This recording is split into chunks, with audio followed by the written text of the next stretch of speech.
पाकिस्तान को एक बहुत बड़ी कीमत चुकानी पड़ेगी। हमको बिल्कुल वही करना चाहिए जो हमने उड़ी के बाद किया, जो हमने पुलवामा के बाद किया। बालाकोट स्ट्राइक हुई, उड़ी सर्जिकल स्ट्राइक हुई और पाकिस्तान ठंडा पड़ गया था।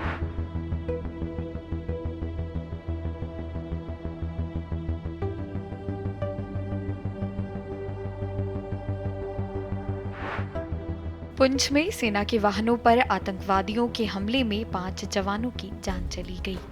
ऐसे में क्या कहना है रक्षा विशेषज्ञों का इस घटना को लेकर, आइए सुनते हैं। आप G20 के प्रेसिडेंट हैं और शंघाई कोऑपरेशन ऑर्गेनाइजेशन की मीटिंग होने वाली है। बहुत चुभ रहा है ये पाकिस्तान को, और हमने एक मीटिंग शेड्यूल करी है श्रीनगर के अंदर। तो पाकिस्तान दिखाने की कोशिश कर रहा है कि जम्मू कश्मीर में वो गदर है, कर सकता है, करेगा। एक देश जो कि सत्यानाश की कगार पे है, इकोनॉमिक मेल्टडाउन, इंटरनल रिवोल्ट और सिविल वॉर की उसकी कगार है। इन्फ्लेशन इतनी बढ़ गई है, पैसा $3 बिलियन रह गया है फॉरेक्स रिजर्व में, और वो पंगा लेना चाहता है। हमको बिल्कुल वही करना चाहिए जो हमने उड़ी के बाद किया, जो हमने पुलवामा के बाद किया। बालाकोट स्ट्राइक हुई, उड़ी सर्जिकल स्ट्राइक हुई और पाकिस्तान ठंडा पड़ गया था। अब फिर हमने सिर पे चढ़ा लिया है, तो अब इसको सिर से उतारना होगा। जहाँ तक सवाल है ग्राउंड पे जो वारदात हुई है, मैं वहाँ पे रोमियो फोर्स कमांडर था। मैं वो इलाका जानता हूँ, ये ट्रूप्स जानता हूँ। बहुत अच्छी पलटन है। हो जाता है कभी कभार इस तरह का एम्बुश, अगर दुश्मन ठान ही ले कि उसने आपको एम्बुश करना है, उसको मौका मिला, उसने मौके का फ़ायदा उठाया और हमारे 5 जवान शहीद कर दिए हैं। और ये मुझे बहुत दुख है, बहुत खेद है। अभी तक हम दया खाकर कि ये तो मर ही रहे हैं, अपनी मौत मर रहे हैं, हमने अभी तक कुछ नहीं किया है। लेकिन अगर वो पंजाब में, जम्मू कश्मीर में हमको इस तरह प्रवोक करता रहेगा, भारत की छवि को धूमिल करने की कोशिश करेगा, तमाशा बनाने की कोशिश करेगा, तो उसको कॉस्ट एंड कॉन्सिक्वेंसेस होंगे।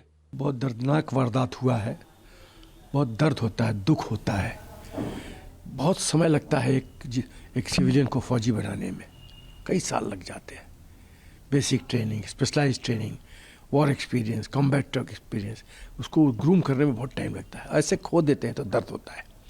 तो सबसे पहले तो मैं इन वीर आत्माओं को नमन करता हूँ, प्रणाम करता हूँ। अब मैं श्योर हूँ कि उनको स्वर्ग मिला होगा, तो वो वहाँ शांत होंगे।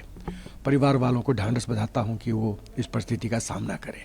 आर्मी हेडक्वार्टर्स ने क्लैरिफाई कर दिया है कि ये आतंकवाद की घटना थी, और आतंकवाद की घटना तो स्वाभाविक है, कोई भी गेस कर सकता है किसने किया होगा। पाकिस्तान की आर्मी, पाकिस्तान की ISI, उसमें तो कोई शक नहीं है।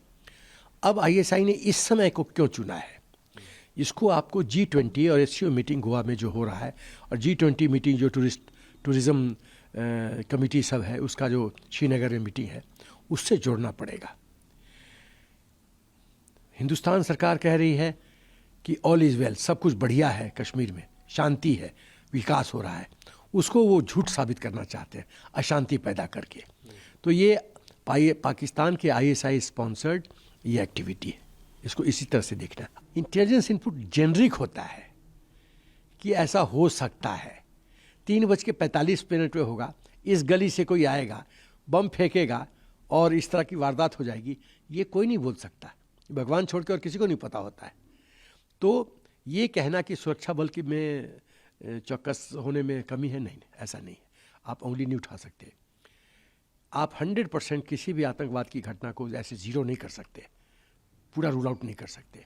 अब आते हैं कि जो चिंता का विषय है कि ये जो बॉम्ब्स हैं वो पाकिस्तान से हिंदुस्तान में आते कैसे हैं, ड्रोन के माध्यम से आते हैं। तो कहीं ना कहीं हमको ये जो सिक्योरिटी ग्रिड है उसको फुल प्रूफ करना पड़ेगा कि किसी भी माध्यम से, ड्रोन से हो या ह्यूमन एलिमेंट हो इन्फिल्ट्रेशन का, ये बंद करना पड़ेगा। और हथियार का जो लाइसेंस है उसको टाइट करना पड़ेगा। पंजाब में, जम्मू और कश्मीर है, हमारे जो फौजी हैं सब विलेज बैकग्राउंड से आते हैं, गांव के बैकग्राउंड से आते हैं। गांव में क्या होता है, मेरा भी विलेज बैकग्राउंड है। गांव में क्या होता है, जहां हस्बैंड मरा उस औरत का तो तबाही हो जाता है। ससुर ये वो, अच्छा, उसको तो बेचारी का तबाही हो जाता है। कौन उनको बच्चों को लुक आफ्टर रहेगा, कौन मेडिकल करवाएगा, कौन पढ़ाई का जिम्मा लेगा, कौन सोशल सिक्योरिटी देगा, कौन? वो बेचारी तो बर्बाद हो गई। किसके कारण? आईएसआई के कारण। तो ये इस चीज़ को रोकना, मुझे लगता है कि अब पाकिस्तान को एक बहुत बड़ी कीमत चुकानी पड़ेगी। जैसे पुलवामा मोदी जी ने सबक सिखाया था, एक झटका और खोजता है।